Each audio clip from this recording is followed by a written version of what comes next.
Hi, I'm Dr. Tabatha, the functional gynecologist. I'm a board-certified OBGYN and functional medicine physician. I've embraced the world of functional medicine and wellness through my own personal health journey, and I'm super excited to share my wisdom and unique perspective as it pertains to women's health. So if you're struggling with hormone imbalance, weight gain, period issues, anxiety, insomnia, you name it, then you've come to the right place. I want to be your functional gynecologist. So welcome.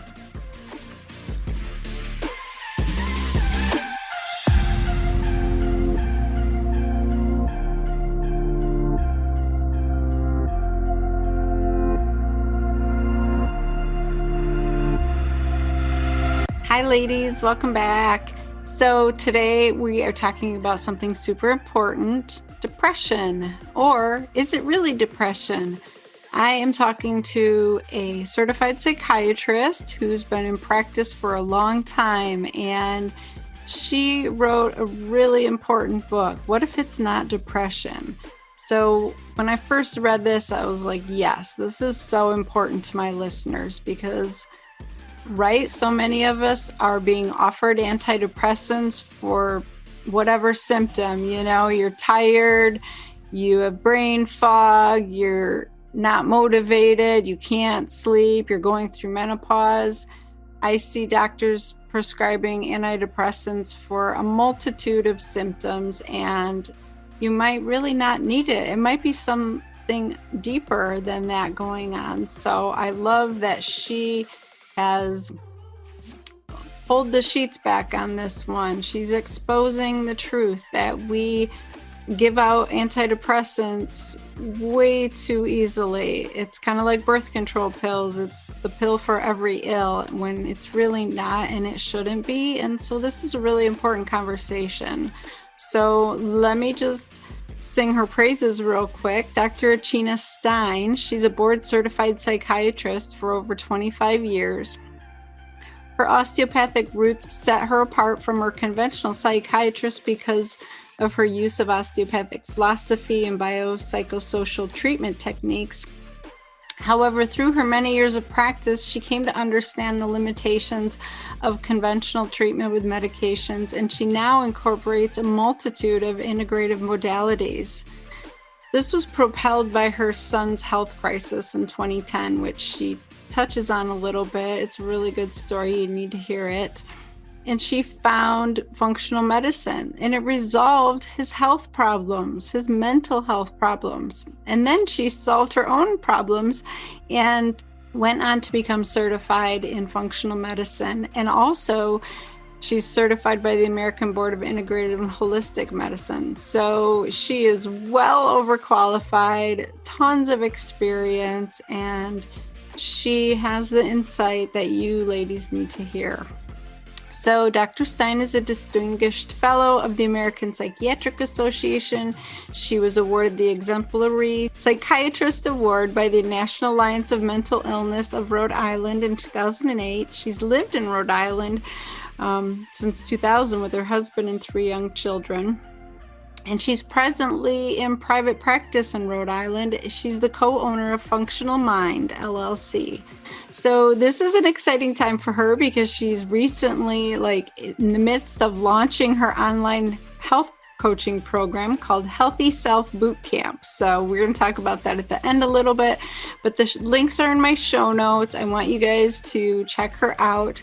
And her book, What If It's Not Depression, you can get as a free PDF download if you go to her website. So those links are in my show notes. So much important information, because what if it's as simple as a nutrient deficiency or a toxic burden or a stealth infection? We're going to talk about reasons that you may not actually have depression. You may have something else going on. So super important topic today, you guys. So stay with me through the whole thing. If you have to pause and come back to it, that's the beauty of the podcast, right? And I would love it if you would hit the subscribe button, tell iTunes that you want more of this. That's the only way they'll know. And if you are really enjoying it, you could give me a 5-star review and shoot me something. Let me read a review real quick from Jen J. excellent resource covering so many relevant health topics for women. Thank you! Exclamation point. Thank you, Jen. I love it. It's so good. So shoot me your questions. Let me know what you want to listen to. I appreciate everybody's topic ideas. You guys said, I need to hear, why am I getting put on antidepressants for menopause? I'm not depressed. I will tell you that the conventional medical system has been trained by the pharmaceutical companies that you need that medication to get you through your hot flashes and night sweats. So, we had this study come out in 2003, I think it was, the Women's Health Initiative, and they scared everybody off of their menopausal hormone pills. And so the pharmaceutical companies said, okay, what can we do now to, get people back on some medication? We're losing tons of money here. And they started studying antidepressants as relief for symptoms for hot flashes, night sweats, insomnia, all that type of thing. And the studies, they're pretty pathetic. They showed like 1% improvement over placebo or something ridiculous. And so the FDA approved it and said, yep, those are indicated uses. And so now that is our next go-to. We do use hormones. That's a whole nother topic. But let me just say that just because a medication has an indication for that or is being used for a symptom doesn't mean that is the best answer for you. I believe deeply down to my core that our bodies were created to be in balance on their own and not require medications to survive and thrive. Medications are a Band-Aid. They help with symptoms, but they also cause more symptoms, new symptoms. I believe with all of my heart that if you remove the impedances, you remove what's causing a lot of the problems, your body will get back into balance and feel good again. So we need to figure out, why are you not sleeping? Why are you exhausted? Why do you feel so depressed? Why do you want to eat the crap in, the pantry that's calling your name? There are reasons, and it's not your lack of willpower or your lack of motivation or you lacking as a woman. I promise you, there's some physiological imbalance. There's bad bacteria growing in your system. There's a stealth infection hiding out in your root canal. There's mold toxicity built up in your cells. There's too much pesticides. There is something that needs to be removed for your body to be able to do the function that it needs to do to get back into balance. So please stay tuned for my conversation with Dr. Achina, because she's super wise, and this is a really important topic. If it doesn't affect you, you probably know somebody who it directly affects. So share this episode with them. Super important. Okay, here we go. Well, welcome, Dr. Achina Stein, to the Functional Gynecologist Podcast. Thank you. Thank you for having me. Yeah, I'm so excited. This is such an important topic for women to hear about. I mean, I see it all day, every day in my practice, people being diagnosed with depression, being put on medications, and oftentimes not feeling better, right? Right. Yeah, that's usually the only solution for a lot of people, unfortunately. Yeah. So you are a conventionally trained psychiatrist. So you went through medical school like I did. You had your traditional residency. You learned all the medications, right?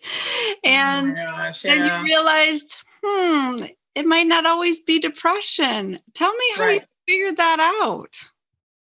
Well, I mean, I practiced in a community mental health center. And there were points where I would come to a point where I had a patient and they were just not getting better. And when I did an evaluation, I would look at the biology, the psychology, the social aspect of their life. Kind of broke it down. It's called the biopsychosocial approach in psychiatry. And I did psychotherapy as well. And we had case managers to try to, help patients along the way.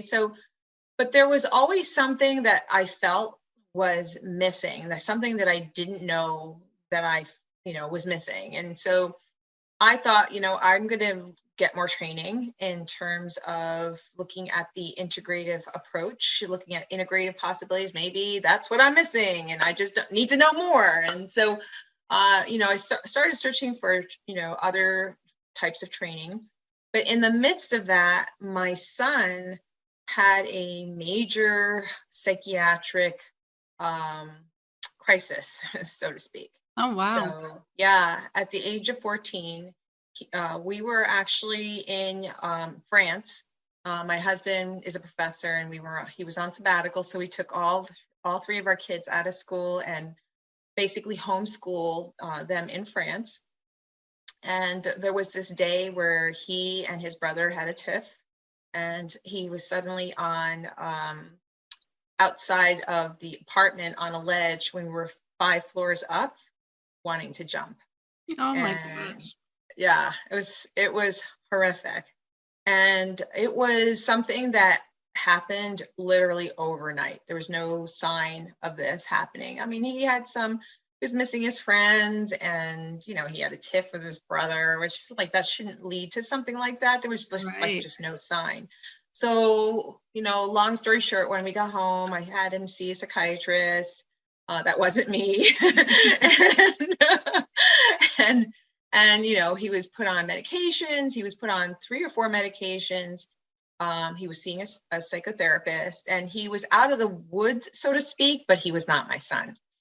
And so he had anxiety, depression, sleep problems, and a lot of trouble with attention. But the thing that really made me think there's something else going on here was the fact that he could no longer read. Oh my gosh. Yeah.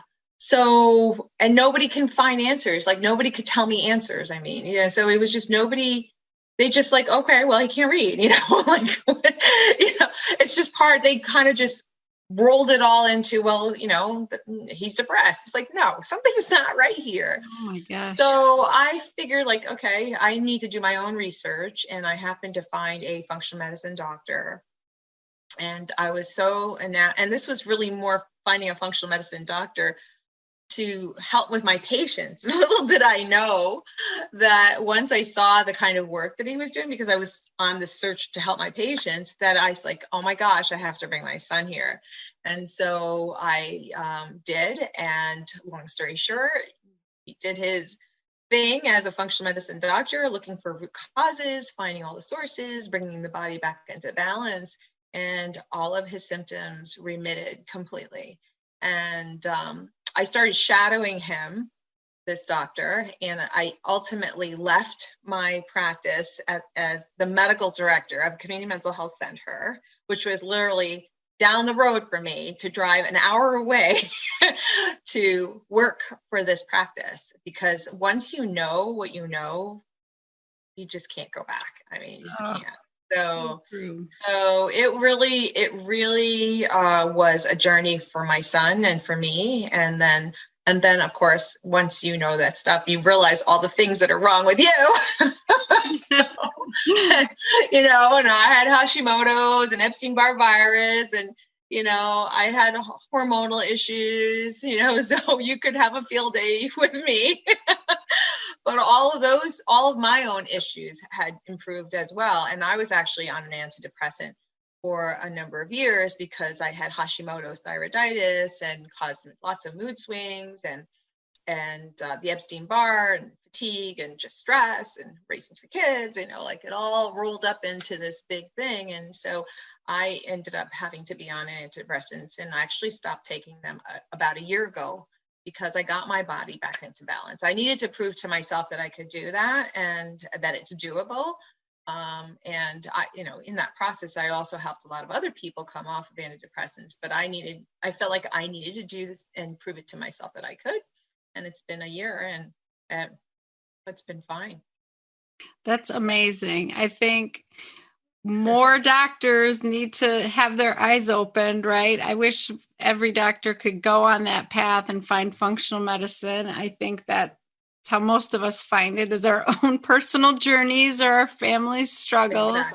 Exactly. It's always been that way. It really makes you get so frustrated with the medical system that you really have to find your own way and do your own research. And when you're, I shouldn't say desperate, but when you really keep hitting walls one after the other and not getting anywhere, and I just can't, I just did not want to see my son be there. And I really had to do a lot of soul searching. It's like, oh my gosh, I've been giving people medications for 20 years, Right? Right?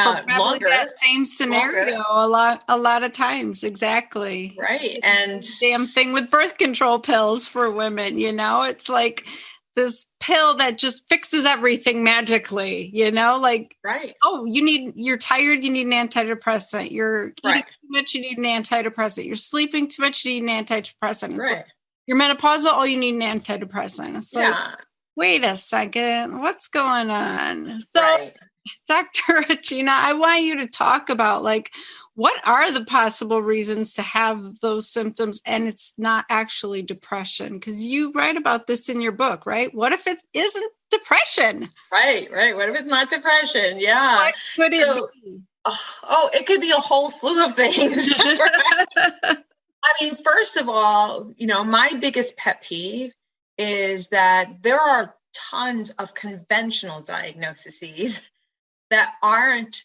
ruled out like they should be. Part of the DSM, one of the lines in each diagnosis is that medical cause should be ruled out. So, I don't think we do enough to really investigate and rule out medical causes of depression or any psychiatric illness, actually. So, and sometimes it could be as simple. Actually, I was on a call with a patient who initially saw me for attention deficit disorder, right?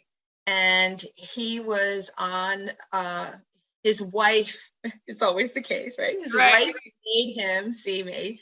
Actually made him get treatment. And he did not want to take medications for his attention deficit. He had issues with stimulants. And so I know we're not talking about antidepressants, but it's a similar kind of situation where he learned that, if his wife if he wanted to stay married in his relationship, he had to get help. So that's what forced him to come in. So he had a bad reaction to stimulants. He didn't want to do that. So that's why he chose functional medicine. So we're going through the root causes, and we come to find that he has been drinking enough alcohol to cause him to have enough symptoms that he was not able to function in the way that he needed to function on his job.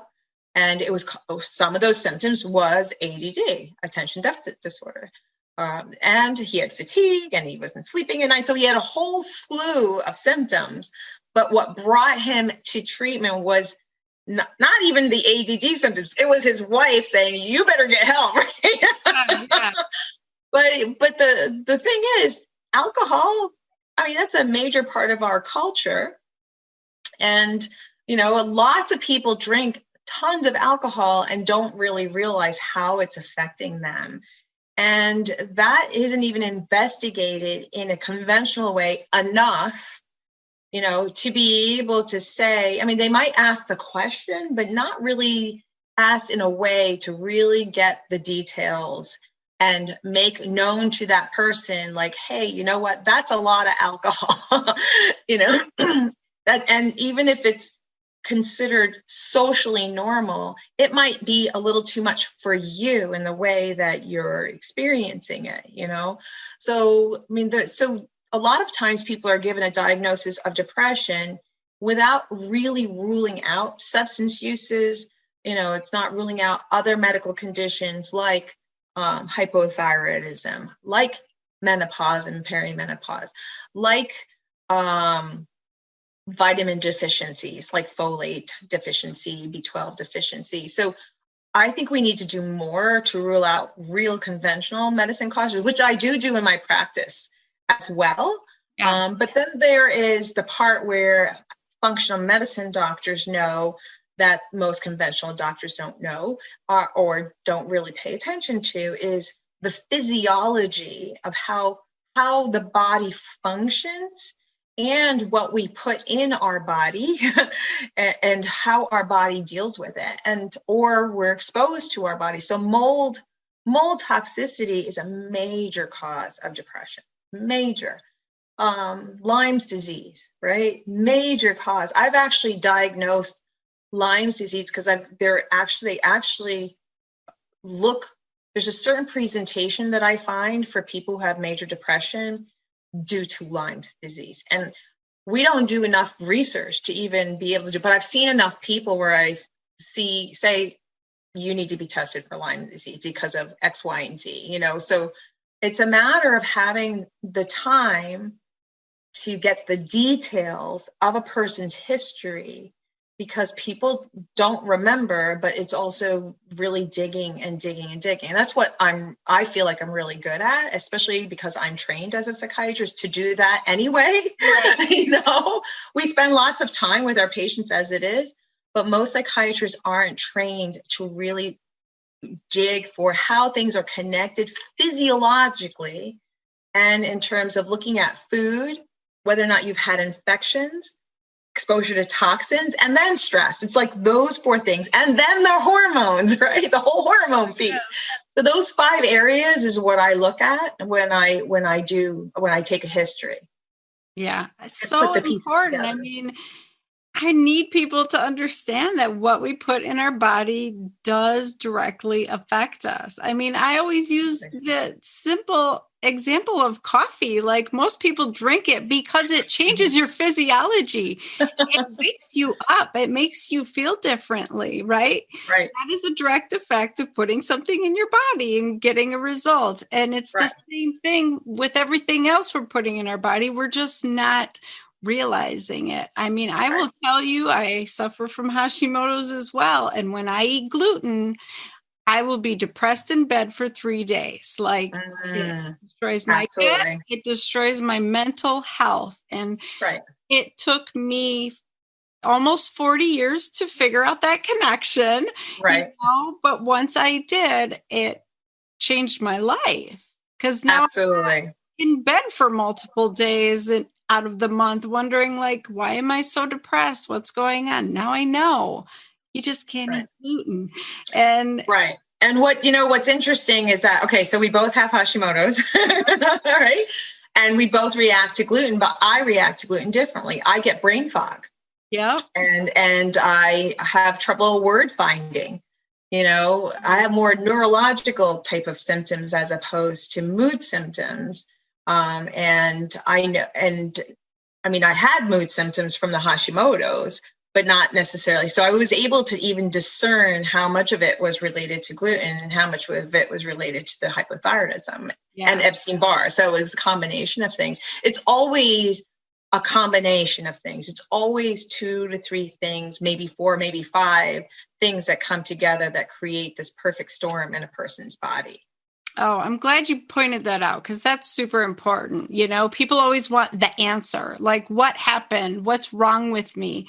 And it's a multitude of things, like you're saying, and it's an accumulation over your lifetime of things that have happened to your body and how your body can function and handle it. And I think so often we have just accumulated so many toxins that, like you said, our liver can't even function properly. So you keep adding alcohol to it, your liver's never going to be able to detoxify basic things. And I find that my patients often don't realize that women should only have 1 drink, of alcohol. They're doing 2, 3, 4 drinks and thinking that's okay because it's normal, it's common. But really, what the research shows is that for women, 1 drink is our max that our liver can tolerate. And then we're headed for trouble, right? So Exactly. And like Absolutely. you said, doctors aren't telling patients these things. And Right. so they're missing Yeah. easy solutions, or vitamin D. I don't know about you, but in Michigan, everybody's vitamin D deficient.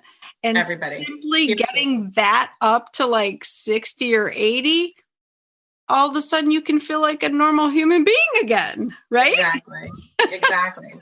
Getting back to alcohol, a lot of people, I think, know that it can affect your liver. It's common knowledge. People don't understand how much of that. But the other thing that people don't realize is it actually is like turpentine to your gut lining.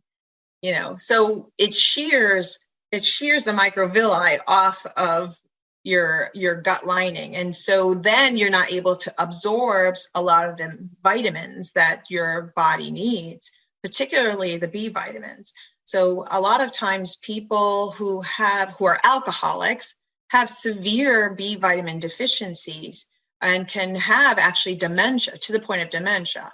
So, I mean, that's an extreme, but it's important to understand that there's always going to be some deficiency of vitamins as a result of drinking alcohol because of how it affects the gut lining. So it's not, and it affects other organs as well, but it's not as commonly known as how much it really affects the gut. That's so important. And it also affects your ability to make your feel-good neurotransmitters, right? Right. Absolutely. Yeah. Talk about So that a little bit. your neurotransmitters are made in your gut. That's at some point it gets to your brain. Your serotonin, all your neurotransmitters are made in the gut lining. 80% of it, actually, and that is where the microbiome is situated, and it's the balance of the microbiome that actually makes serotonin and other neurotransmitters. And we don't really know how it gets to the brain. We have this idea. There's some research that shows that it is through the vagus nerve that we have that information brought to our brain. It's that balance of the brain, gut and brain that occurs through the vagus nerve. And that's the simplest explanation I can make. But we're still doing a lot of research and understanding that better. And so if we can get the gut in balance in terms of making the neurotransmitters, then it usually brings our brain back into balance. And that's how I basically approach depression. The treatment of depression is by finding causes of inflammation. That's a major cause of depression, but it's understanding what's causing the inflammation in the brain. So we want to remove what's causing inflammation, what's missing. And so we want to replace the nutrients and the vitamins and the minerals that are missing in the body so that the brain can function optimally, re-inoculating the gut microbiome and repairing that gut lining. So it's figuring out what's assaulted all of those different phases, or what's disrupted those phases, and really addressing each of those. And ultimately, it's finding balance in the system so it doesn't happen again. Yeah. So stress is a major cause of disrupting your gut balance. And so we want to address, I think that's the hardest thing for people to really work on, because it's a practice. It's a noticing and being aware of how much stress people are under. Some people are under so much stress and they don't even realize it because it's just so chronic, and really downgrading their overdrive. There are a lot of times they're in overdrive and shifting down slowly over time. So that's a practice that needs to happen, and people have a really tough time putting that on the front burner and really connecting how much stress can affect their gut and other symptoms. So yeah, that's there's going back to different causes of depression. Food. There's lots of foods besides alcohol and caffeine that can actually cause depression, but there's also foods that can heal your mood as well. So there's many connections in that way. I find that a modified paleo ketogenic, a healthy ketogenic. I know there's lots of people are anti-ketogenic, but a healthy ketogenic diet is absolutely fantastic for your mental health. And there's lots of research to support that. So it's understanding what that really means in terms of what healthy ketogenic means. And I remember the first time I put MCT oil on my salad. I had read the book, Eat Fat, Get Thin by Dr. Hyman. I was like, okay, let's do this. I put the MCT oil on my salad, and I swear to God, an hour later, I felt like a rock star because that oil, it can go directly into your cells to be able to make energy. And I was so depleted that it was that obvious to my body, Right.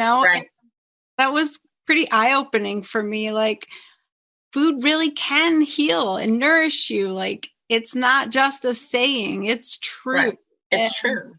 So I want people to realize that food is information, It's information, right.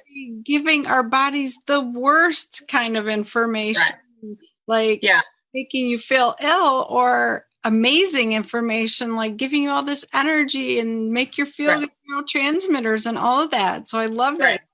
Preaching that is so good. Yeah. It's not just calories in and calories out. No. It really is understanding the whole gamut of all the possible foods. And to me, eating as many vegetables, a rainbow variety of vegetables, if anything, even just making that one change can make a huge difference. But when it comes to the brain, healthy fats are probably going to make the swiftest change. But in the long run, increasing vegetables. So I try to add foods into the diet, and as opposed to removing foods. Unless, like, I know absolutely gluten and dairy have to come out. You have to be where the person's at, when you're seeing them, and starting with how much they know and where they're at, what they're willing to do, what they can do, physically can do. And so it does require a lot of educating.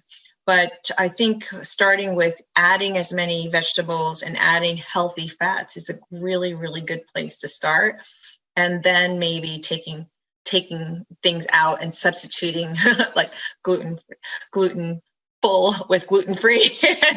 and it's a journey, and it's a process for a lot of people. But I think in the long run, people do benefit. I think very few, at least the people who filter down to our practices, very few people find that being gluten-free and dairy-free is neutral to them.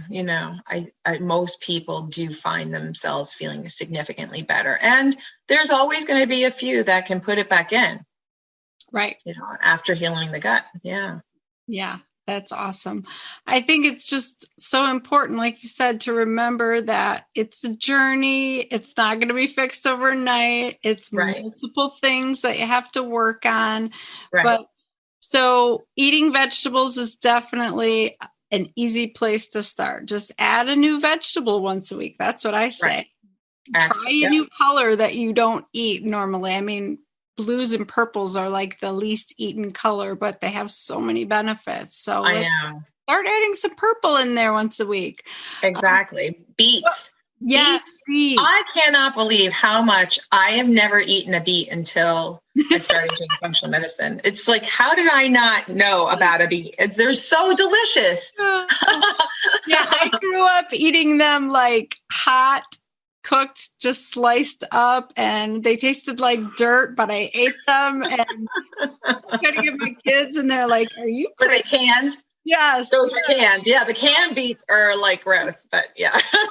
But even that, I was thankful that I was at least exposed to it as a child, but there's so many more better options, like a beet salad. Oh, so good. Oh my gosh. Yeah, I love beets. Yeah. What's interesting is that your palate changes.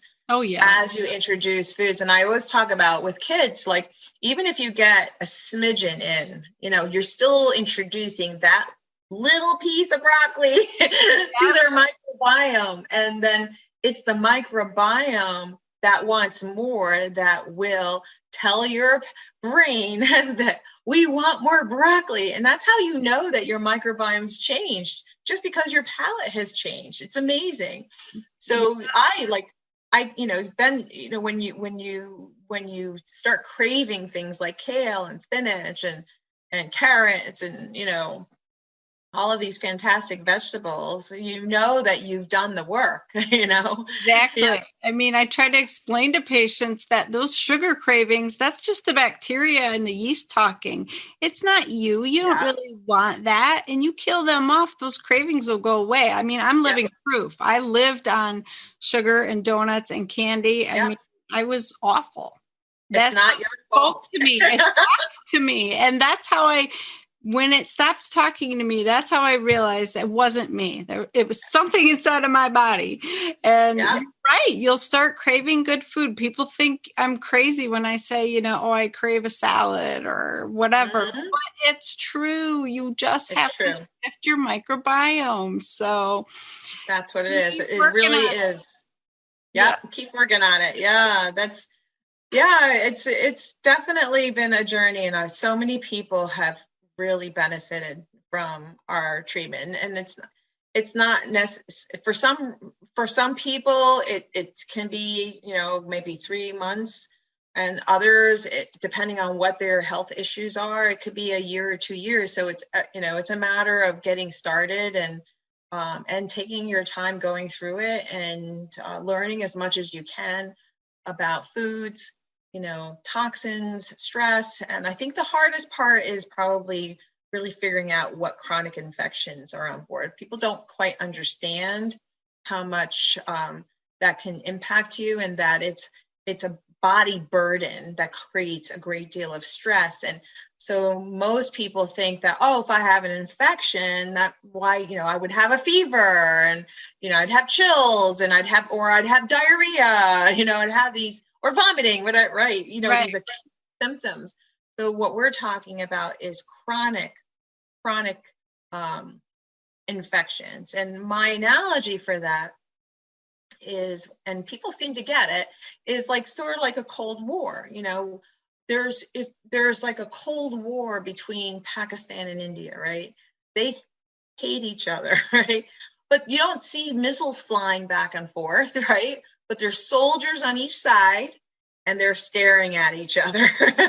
But there's an investment from each country to supply those soldiers, and you have to feed those soldiers, and you have to pay those soldiers, and you have these buildings there and these barbed wire things, and God forbid any one of them makes a move, then things will be flying. So your body is at this Cold War sometimes with colonization of certain bacteria that don't belong there, that really weighs on your immune system, and it just takes away and takes away and takes away. And you got to put more soldiers there to sort of keep it at bay. And so sometimes if your immune system drops, that's when you start having a feeling like, I'm feeling sick, well, it's probably because that colonization that's there is now sort of building up because your immune system dropped. The soldiers have been taken away. So, and then when you feel better, then the soldiers are put back into place. So there's this, Cold War essentially that's happening between your immune system and those pathogens. And so it's a matter of finding those pathogens, and, bacteria, believe it or not, people do have parasites and worms even in this country. Right? Candida, you mentioned Candida. Clostridia is a big one for mental health. C. diff and other types of Clostridia species. There's types of Clostridia that can block dopamine beta hydroxylase, which is an enzyme, and cause an imbalance in dopamine and norepinephrine. So, and that can cause psychiatric symptoms. And if you can find that on a particular test that we do, which I'm sure you're familiar with, the organic acid test through Great Plains Lab, then you can see if the HPHPA is elevated, or 4-creosol, which are markers that are elevated for Clostridia. Then there's a treatment for that. Yeah. There is, and your symptoms can get significantly better just because you remove that particular pathogen. And you don't have to have diarrhea. A lot of times C. diff is associated with having diarrhea, but that's an acute infection. You can even have constipation with C. diff, so, and there's all research, there's research that supports this, and it's just that people don't know enough about it. And most conventional doctors are not trained to look at this. They go to conferences to get their CMEs, and they learn about pharmaceuticals. But there's lots of conferences where you could learn about nutrition, lots of conferences where you can learn about infections and toxins, mold and other environmental toxins. And I think the thing that's probably become more prevalent is learning about things like meditation and stress reduction and the benefits of yoga and acupuncture and other modalities, which is fantastic. I'm so glad to see that happen. But I think we need to do more. We need to really integrate, these alternative, complementary treatments into conventional medicine. And actually, I think what we do really should be what should be done conventionally for everybody, and potentially use medications as an alternative, and in acute situations, in situations where it's absolutely necessary. It shouldn't be the first. Medications should not be the first choice. And so people who see me are people who have been on medications and have had, and if I am not anti-medication. I want to be really clear about that. I'm not anti-medication. If medications work for you, fantastic. Everybody has things going on in their life where they can't do this work and or can't afford to do it, because it does take time and investment of money, because insurance doesn't pay for these kinds of things. But so there's no judgment there. But there are a lot of people who don't respond to medication, or have a partial response, or have side effects, or just can't tolerate them. Sometimes medications cause significant side effects, like manic episodes, or for sure. I mean, in my patient population, they so often cause, constipation and low libido, and they just slow your system down altogether. And so even though weight gain, right? Weight gain. Oh my gosh. Major weight gain. Paxil, the joke is packs the pounds on, It's sad that's the first line medication we're putting many menopausal women on now, because we're afraid of hormones. And so now we're giving them Paxil and Effexor and right. Exactly. And it's like you said, there's no judgment, but you might not need that medication. You might not. I mean, I'm talking about the people who, right, exactly. But there's going to be situations, and I have prescribed medications where a person is so depressed that they can't function at all. I mean, so they can't function to the point of even giving you the history that you need, and they need someone there to take care of them, because they're so depressed, and they've been in and out of the hospital, and have needed things like ECT. So there's a point where it would be negligent to not give medication, because they're not in a place where they could do the work that needs to be done, for functional medicine. Hopefully people don't get to that point, but there's going to be, so then once you're stable on medications and functioning, then you can potentially do the work, to reverse whatever caused you to have that major depression or depressive episode, and eventually potentially come off of medication. So, I want people to know that it's not a life sentence, it's not. And it's not just depression, it's anxiety, it's panic disorder, it's even schizophrenia. I had a couple patients who no longer have schizophrenia. I have a couple patients who no longer have autism or autism spectrum. So these things are absolutely reversible. It's not for everybody, but depending on, what the situation is, and looking at the whole history and, what they've been through, it's not a lost cause for some people, Yeah. Well, I really appreciate you saying that. As a psychiatrist, you are trained. You have gone the gamut in training on both sides, conventional, functional, integrative. And for you to say that, I think gives patients hope, and they need to hear that, because people don't want to feel like they're broken and they're not fixable, or there's something wrong with them that they can't do anything about, I mean, if it doesn't feel like you got the right diagnosis and the right thing happening, dig deeper, ask more questions, Absolutely. reach out and find somebody like Dr. Stein, right? Yeah, definitely. And even if there are situations where, there's going to be some situations where will say to a person that, no, you know what, you really need to stay on medication, but I will explain why. And even if they did the functional medicine piece while being on medication, we might be able to reduce doses. We might be able to take maybe some of the medication, but continue others. And so I have found that I've been able to do that, but overall they would feel better. And what's really, really cool, because I do psychotherapy as well, and I see patients who also see psychotherapists besides me, and they find that when they do the functional medicine approach to, finding root causes and healing their gut, they start making connections in their therapy. Places where they've been stuck all along, stuck in the same spot over and over again. It's like something shifts in them, psychologically or emotionally, that then they're able to really move forward in their psychotherapy. So they're not stuck as much anymore, and overall feel better. And if they come to me on medications, I say we have to do this approach first before we make any changes.